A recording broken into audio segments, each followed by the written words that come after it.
Senador Marco Rogério, senadores, senhores senadores, esse tema ele se reveste de uma importância muito grande e acho que o Senado, mais uma vez, não tinha necessidade disso, vive um momento ímpar. Nós estamos aqui resgatando a Constituição, esse poder.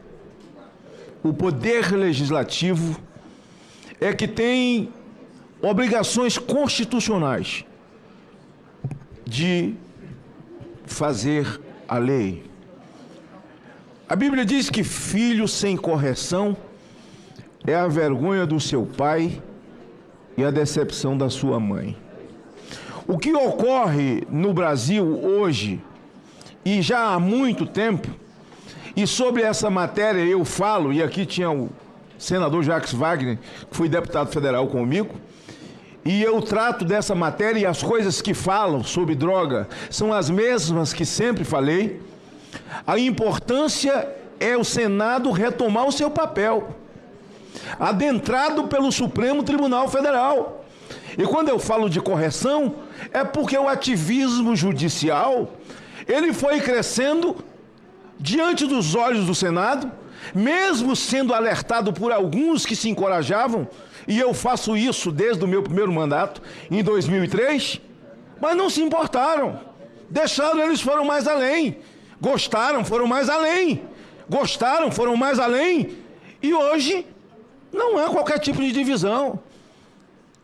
O Supremo manda, desmanda, tem influência sobre essa casa, ninguém pode negar, tem influência sobre a outra casa? Tem. Aliás, houve um episódio no meu estado, semana próxima passada, em que o corpo legislativo da Assembleia Legislativa, em respeito à Constituição, ensinou para o Lira. Porque se o ministro Alexandre de Moraes violou o artigo 53 da Constituição, senador Flávio, que na verdade era tão somente comunicar que ele havia ido além demais e que poderia ser levado à comissão de ética, ele simplesmente mandou para que o Lira, para que a Câmara dos Deputados, elas dessem uma chancela ou não à prisão de Daniel. Quem prendeu Daniel? Foi a Câmara dos Deputados. Foram os seus colegas. E lá, ele enviou também para que a Assembleia Legislativa mantivesse ou tirasse o capitão Assunção. E a Assembleia Legislativa do Estado do Espírito Santo, presidida por Marcelo Santos, deputado Marcelo Santos, se comportou respeitando o texto constitucional. E olha que membros da base do governo, de todo o espectro político do Estado, votaram. E o capitão Assunção, em seguida, sai daqui do Supremo, é daqui que tinha que sair, o mandado de soltura dele, assinado pelo próprio ministro Alexandre de Moraes. E o remédio, a relatoria, o relator, o texto preparado pelo jurídico da Assembleia Legislativa, foi exatamente com base em uma fala do próprio Alexandre de Moraes. Então, senhor presidente, é muito importante que o Senado entenda qual é seu papel. E hoje, essa PEC, com uma relatoria significativa, com base no sentimento da sociedade, e isso não é coisa nova. E aí eu falo, porque tenho, senhor presidente, eu tenho mais de 40 anos que tiro drogados da rua, viciados em maconha. Quando minhas filhas nasceram, eu já tinha drogados, viciados em maconha dentro de casa. E eu sou acostumado, porque sinto na pele, a ver mães chorando, famílias destruídas, depauperadas. Na verdade, defender legalização de drogas, e nas bases que colocou o Supremo, que melhora até a logística de quem vende droga, visto que qualquer garoto, até com base nas afirmativas do ex-governador da Bahia, que hoje é ministro da Casa Civil, o Rui Costa, que o tráfico tem capilaridade, que dá emprego para adolescentes, a logística vai ficar fácil. Qualquer menino sai aí com 12 papelotes na mão, 10, 5, sai vendendo aqui. E quem vai prender? O juiz ainda vai ficar sem alternativa, porque penas alternativas, o drogado vai se ele quiser. E se ele não fizer, o que é que o juiz vai fazer com ele? Não existe. O juiz não tem uma carta na manga para dizer eu te recolho 6 meses, ou te recolho 1 ano. Não tem nada.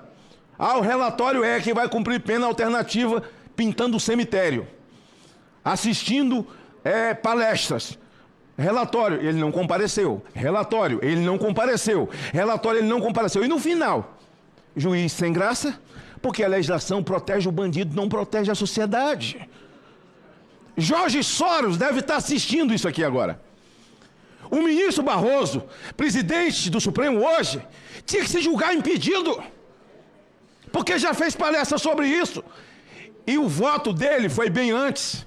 Na justificativa do voto do ministro Barroso, ele diz: se o cidadão brasileiro pode tomar um porre antes de dormir, ao chegar do trabalho, depois de jantar, por que não fumar um baseado? Ora, é apologia ao crime. Um ministro da Suprema Corte, e agora ele é presidente, ele tem que se julgar impedido. Dosimetria de droga, quantidade. O policial, além da câmera, agora vai ter que andar com a balança também? Ou o bandido vai ter que andar com a balança e a maconha? As duas coisas, para poder conferir que ele não está cometendo um crime. Aliás, o troço pegou tanta moda que essa semana o ministro Gilmar Mendes chamou de evangélicos, de narco-evangélicos. Com base em quê, ministro? Com base em quê? Deu nome. Quem são os evangélicos traficantes?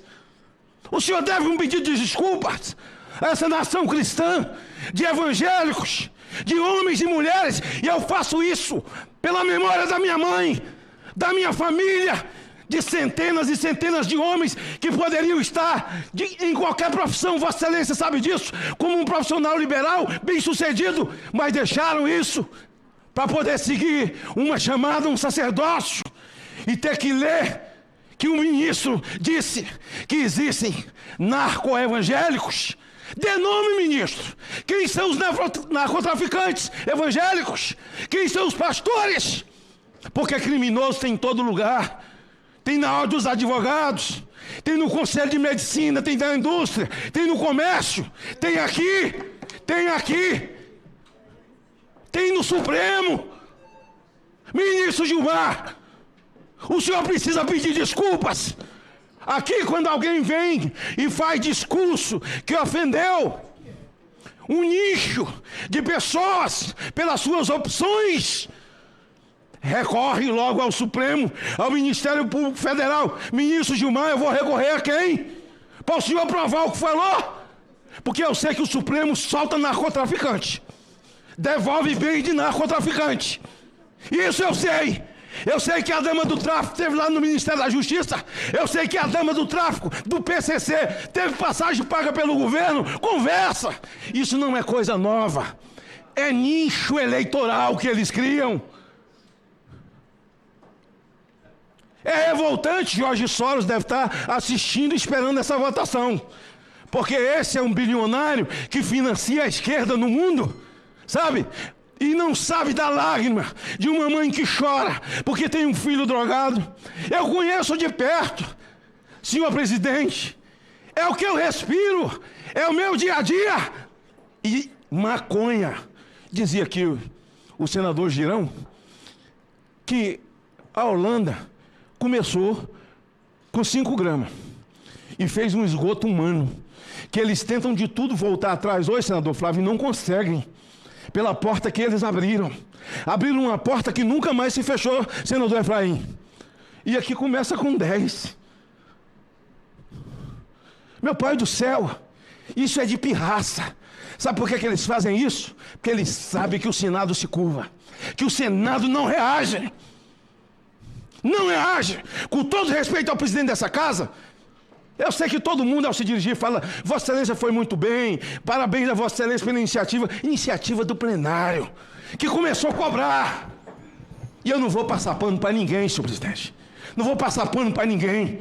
Essa casa não cumpre mais do que a sua obrigação, do que está fazendo hoje, e já deveria ter feito antes, para que nós não passássemos esse vexame. Para concluir, e um recado já foi dado aqui por um senador de esquerda, de que o Supremo pode não aceitar isso, achar que algumas cláusulas pétreas foram feridas, não é? A gente pode receber essa rebordosa pelo peito, a gente pode receber essa rebordosa, mas eu não sou médico, muito pelo contrário, eu tenho sido pai, eu tenho colocado debaixo do braço, e encerro, cumprimentando um juiz aposentado do meu estado, lá de Cachoeiro do Itapemirim. Senhor presidente, quando o artigo 12 era inafiançável, um jovem caiu com 300 gramas, senador Marco Rogério, lá do seu estado de Espírito Santo, chamado Adriano. Eu já encerro, senhor presidente. Não são 10 minutos? Passei?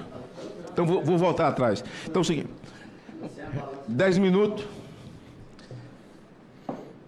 lá do seu estado, Marco. Essa mãe chega chorando para ele e fala: não prenda meu filho não é marginal. Ele disse: mas o artigo 12, ele caiu no tráfico, ele vai ter que subir para a penitenciária. Ela ficou na porta sentada chorando, magrinha, chorando. Ele mandou ela voltar, ela entrou. Ele disse: eu ouvi dizer que aí na cidade tem um rapaz, ele só pode ser doido, na minha visão, ele disse, que ele pega esse tipo de gente igual o filho da senhora e põe dentro de casa.